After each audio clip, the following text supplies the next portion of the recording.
Hello, we are Team 2 and we're going to talk about Evidence 1, about Christmas ornaments. Today we're going to present about supply chain, trends in consumption, and logistics. China dominates the production of Christmas ornaments and decorations, with EU as major hub accounting for 84% of global holiday decoration manufacturing. Various stakeholders, including manufacturers, wholesalers, and sourcing agents, collaborate to produce a wide range of items. Production peaks from June to August, sometimes starting on April or May to meet holiday demand. Lead firms like Walmart influence and type of quantities of ornament needed. Sourcing agents in Christmas China connect these lead firms with wholesalers and factories to streamline production. Some of the activities for the global value chain for the holiday ornaments were order placement. For example, the buyers like Walmart that place the orders in the summer for the upcoming holiday season, and also the sourcing and production, where international trade companies like Omega International Trade would source the production from the small manufacturers in China. Also, the manufacturers like Muyang Christmas Products will engage contract manufacturers for the production. There was also the production calendar, where the factories in China began the production from April or May to August and completing the orders within 30 to 60 days. And there was also the shipping and the logistics, where the shipping companies like the Evergreen Shipping would transport the products from China to USA through container ships. And there was also the regional distribution centers, where they would receive the product and distribute the goods to the final stores. Christmas ornaments and decorations are typically made in China due to several reasons. First of all, we have the comparative advantage in labor cost. This means that China historically had significant advantages in labor cost due to a large population, low manufacturing wages, and a demographic dividend from 1980 through 2010. Another important thing is advantage in material costs. This means that China also enjoys a significant advantage in material costs, which encouraged final production in the country due to low labor costs in the 1990s. Another important fact is the concentration of manufacturers, sourcing agents, and material suppliers. The CO locations of these entities in China has created powerful clustering and agglomeration effects, reducing shipping times and costs. We have decades of experience and developed business capabilities, which says that Chinese firms have decades of experience as ornament manufacturers, understanding the tastes of American customers. And finally, we have a competitive system and deep demand. This is one of the most important because China benefits from a competitive system that provides low-cost supply to meet the massive demand for holiday decorations. Finally, we have that, in summary, China's competitive advantage in labor and material cost, concentration of manufacturers and suppliers, developed business capabilities, and deep demand for holiday decorations have made it a preferred location for the production of Christmas ornaments and decorations. We think small companies can compete with large-scale companies by streamlining operations. This means optimize internal processes for efficiency. Also leveraging local artisans. This means showcase and collaborate with local artisans to highlight regional craftsmanship. Also with a continuous improvement and embracing a culture of continuous improvement and diversification of product range. This means diversify product offerings to appeal to a broader customer base and introduce complementary products. Also on strategic pricing models, it's a good strategy. This means implement strategic pricing that balance competitiveness and profitability. Investment in technology is also important due to embracing technology to enhance manufacturing processes and adopt digital tools for inventory management. Brand differentiation is clearly an important part in defining and communicating the unique selling propositions of the brand.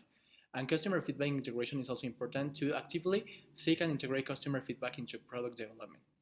Finally, we have resilience planning. This means develop resilience plans to navigate economic uncertainties or external changes.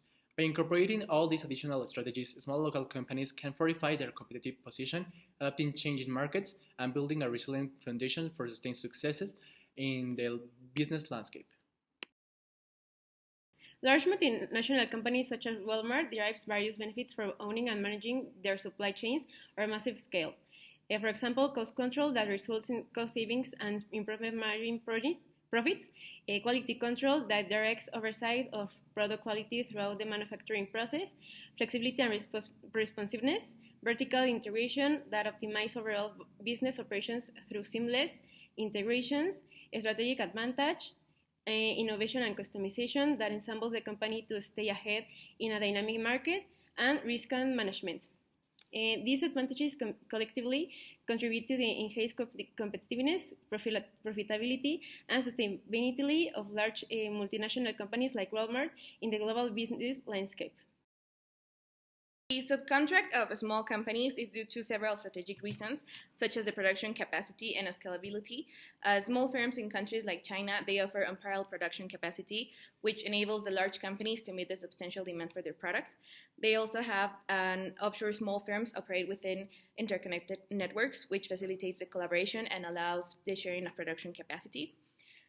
There's also the geographic location, meaning the proximity of small offshore firms reduces shipping costs and contributes to lower production expenses.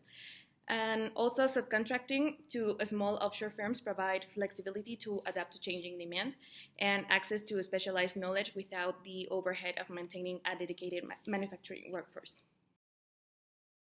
Walmart faces several risks in leading such a long supply chain for holiday decorations. This risk includes shipping delays, for example, which means that it increased international shipping delays pose a risk, leading to missed deadlines, container mislocations, and unexpected cost spikes.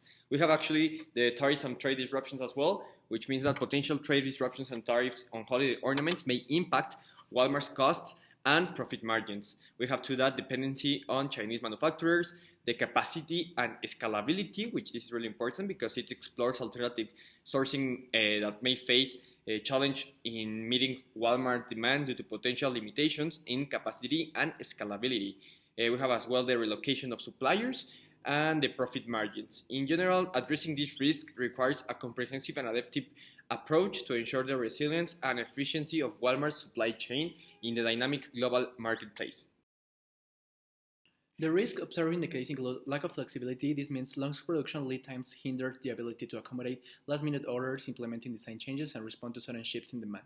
Multiplicative risk. This means involvement in multiple actors and stages in the production chain heightens the risk of the final buyer and consumer. Bottlenecks and choke points. This means potential bottlenecks and choke points, including obstructions in vital trade arteries, poor capacity, container mislocation, and increasing shipping costs. Lack of knowledge and transparency. This means the complex nature of the value chain results in lack of transparency from buyers and consumers.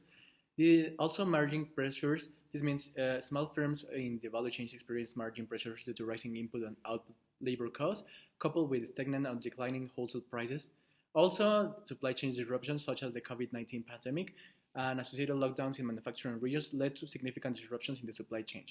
These risks highlight the challenges faced by the global value chains in 2021, impacting production, logistics, and overall supply chain resilience.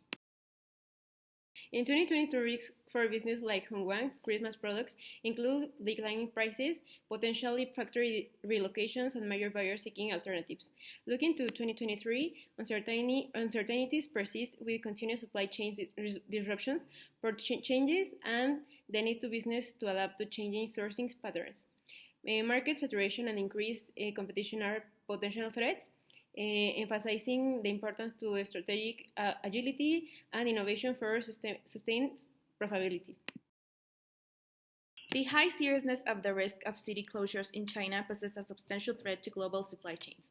The closure of major cities such as Shanghai, a key hub for sourcing and shipping these products, has resulted in substantial delays in cargo operations and shipments, which led to backlogs, disrupted new shipments, and shortage of components globally, which creates a significant challenge for supply chain managers.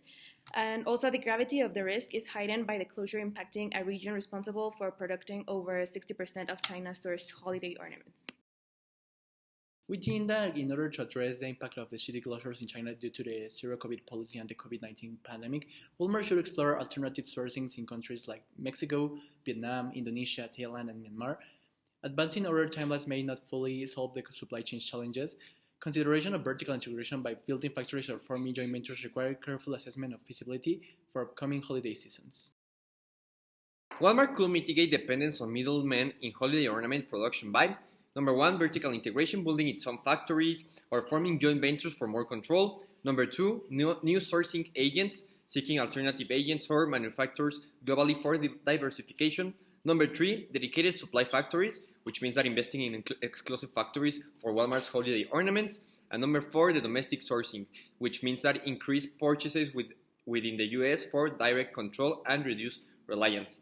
Implementing these strategies will necessitate strategic planning, investment, and potential supply chain restructuring to enhance control over the production and sourcing of holiday ornaments. Walmart could consider incentivizing or encouraging its contractors to move their operations to Southeast Asia or back to the USA or Europe. Moving operations to Southeast Asia could potentially offer lower production costs, but it will be also require significant investment in new sourcing agents or dedicated buying and shipping partners. On the other hand, moving to operations back to the US Europe could provide more control over the supply chain and potentially reduce the risk associated with long global supply chains. However, this will likely result in higher production costs. The consumption pattern of US consumers when purchasing Christmas ornaments has changed in several ways.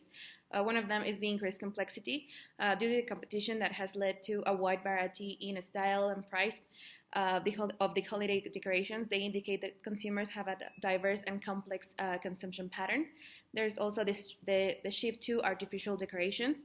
The increasing popularity of artificial holiday trees, wreaths, and garlands has influenced the consumption pattern, therefore suggesting a preference for more durable and reusable decorations. There is also the early purchasing. Due to the high demands of early holiday sales, the buyers need to have their holiday items arriving at warehouses no later than mid or late summer.